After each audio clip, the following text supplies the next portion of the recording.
Sketchy. So on the Eclipse, we don't have a nipple for the charge pipe. So we need a boost reference. You could throw it off the intake manifold. I don't really like doing that, just, you know, for some weird reasons, I guess. So we're going to look into either welding a bung into here for a nipple or tapping the compressor housing for a nipple. We're not sure yet. We're gonna figure that out here shortly.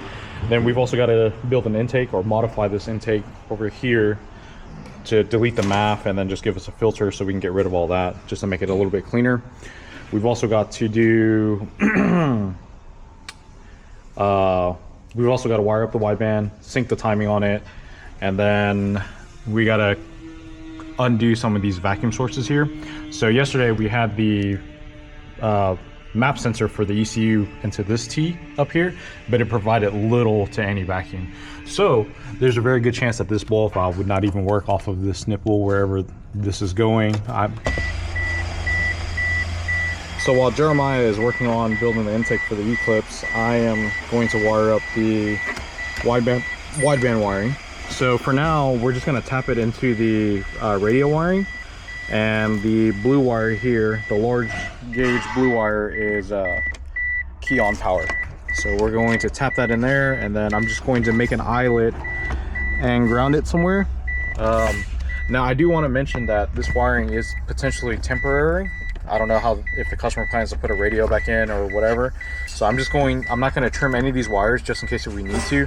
I'm just going to do a quick and dirty tap on this. We'll just put an eyelet on the end for the ground and then tap for power onto the radio wiring there.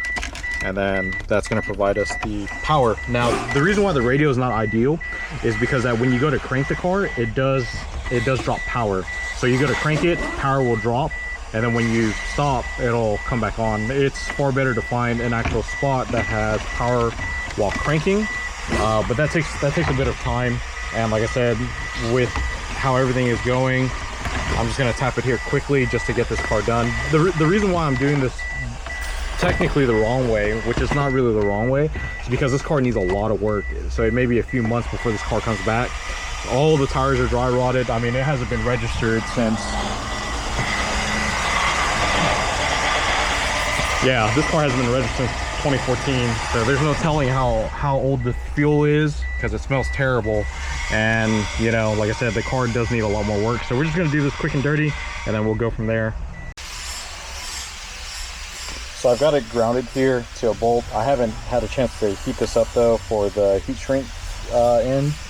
And then I've got a quick tap here on the radio wiring, and again, that's just temporary. So what I'm going to do now is I'm going to grab my laptop, and we're going to go ahead and start calibrating the CAN wideband just to make sure that it is in fact working.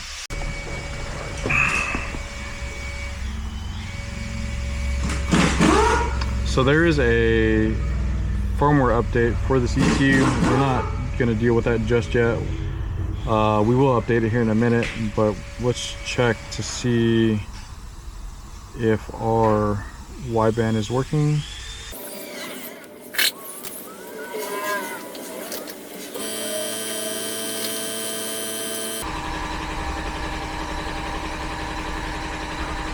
Okay, so we're rewriting the wideband firmware box. I think we're gonna have to actually do this a second time as well. So we're gonna let this write first. I'm just trying to check functionality of it. And then once we know that that is in fact good, then I'll go ahead and I'll update everything else. But first things first, we got to make sure this thing is right. Okay, so it shows that it's connected. Looks like we're good here. Lambda is reading full lean like it's supposed to.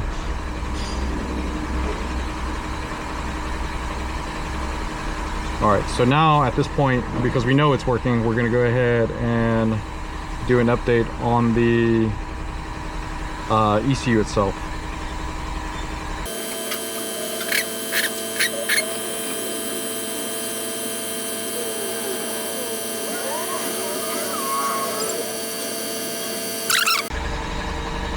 Okay, so while the ECU is updating, I'm going to go ahead and take a look at this injector data. So the injectors are from FIC according to the customer. Let me verify it here. So they're the part number IS126-0750 is the part number. And this is, what's really weird to me is that the data that I've downloaded from them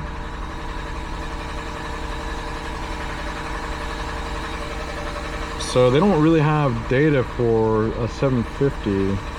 So let me pull up the actual part number here and see.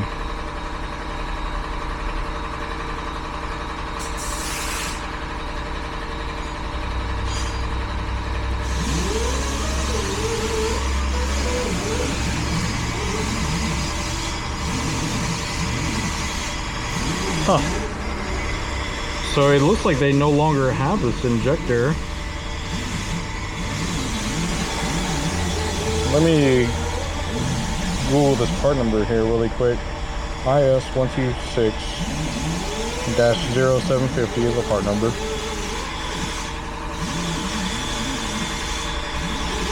So the part number is still available, but it also says that these are low impedance injectors, which is not good. They're also discontinued.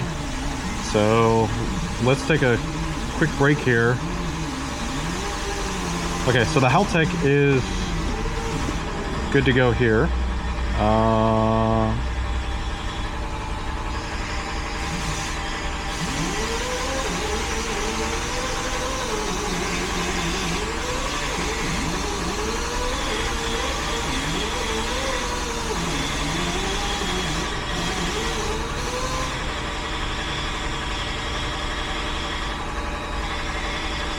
Okay, anyways, so this is set up. We're gonna go ahead and shut this off for now. We'll deal with these errors later.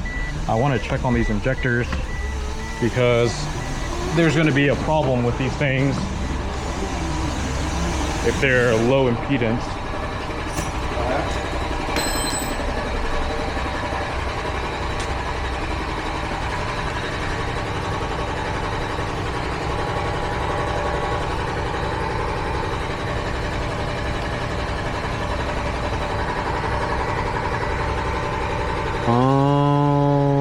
I don't know.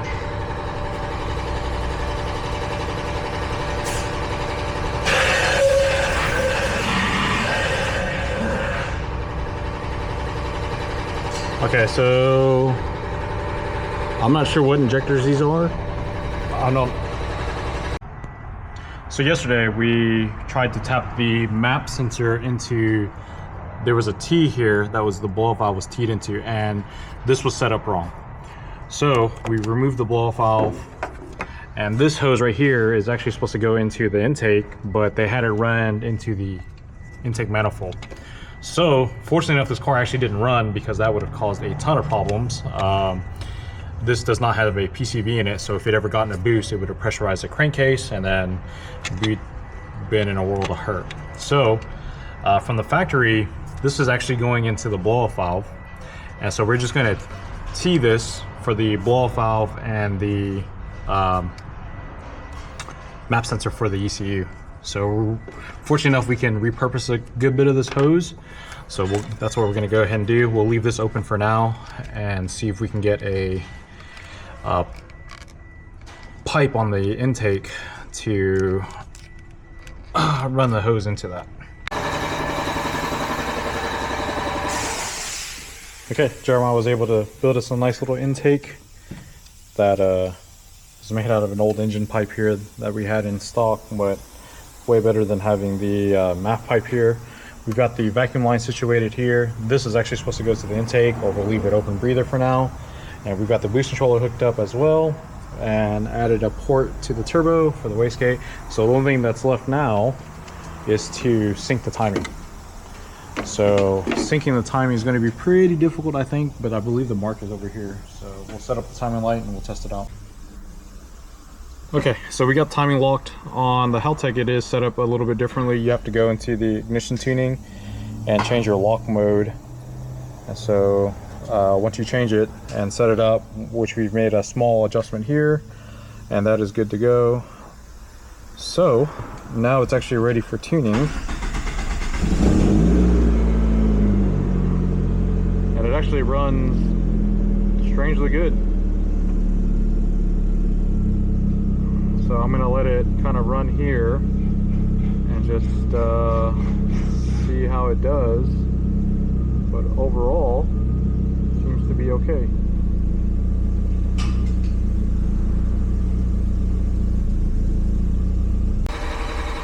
All right, so I forgot to calibrate the wideband O2. So the problem with that is that it has to be done free air, which is kind of like how the Innovate is set up. The really crap part about it is that you got to take the wastegate out to get to the O2 sensor. So we went ahead and did all that, and I'm currently calibrating it now.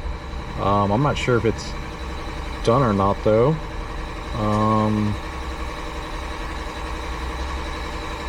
Over here it just says calibrating, so I'm just gonna hit calibrate here. It's in free air, and we're just gonna let it do its thing here. But currently it just says calibrating.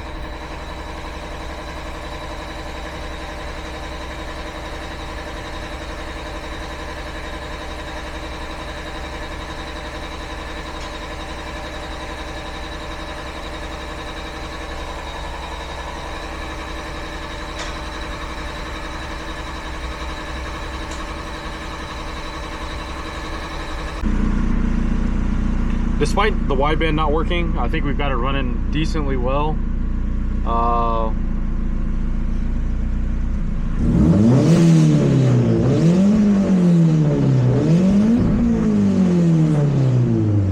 So we got it running decently well. I'm gonna take this out on the street really quick and just give it a once over. Hopefully it doesn't break down, but we'll basically drive it real quick and see if it just puts around decently okay, and then from there the customer can basically he can grab it from here and then do whatever he needs to do. Again, I'm not trying to get too far into this car just because that it's been sitting for God knows how long, you know, and there's no telling what works and doesn't work. And like I said, the tires are all dry rotted to hell, so I'm not really trying to take no chances. I just banged the hell out of my knee. God night, man.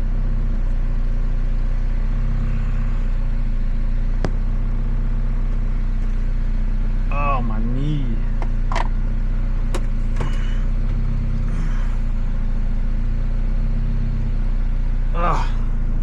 All right, so hopefully I don't die, because that would suck. So again, I don't know how much fuel is in this thing or not in this thing. I don't know how old it is. Again, I don't know squat about this. What I do know is that there's a hose up there.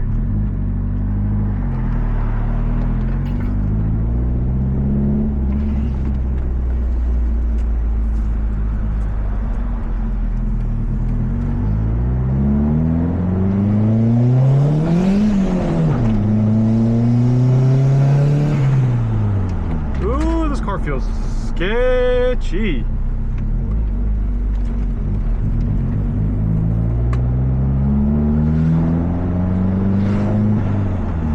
Yeah, this car needs a lot of love.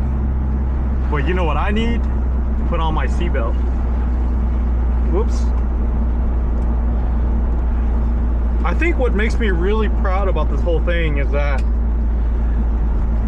we basically have given, hopefully we can give the owner hope that he can finish this car to where he wants it to be, and that we can basically save it from going to a junkyard, man.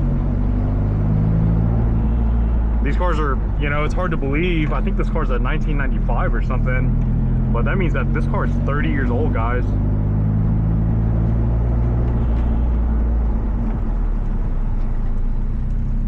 And it's like on the street.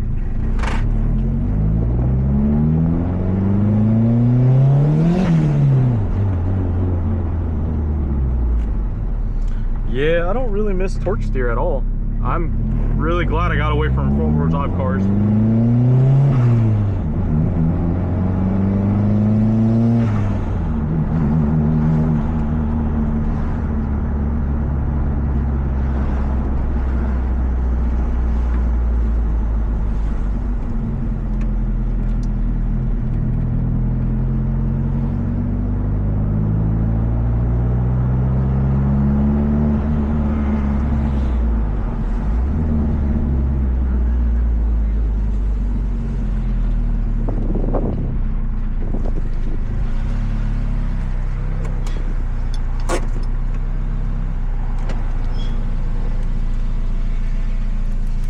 All right, guys. Well, I think that's good enough. The car clearly runs decently okay for what it is. Temperatures aren't going crazy, and that's good enough for me. So I think we're gonna wrap this one up and call it a day.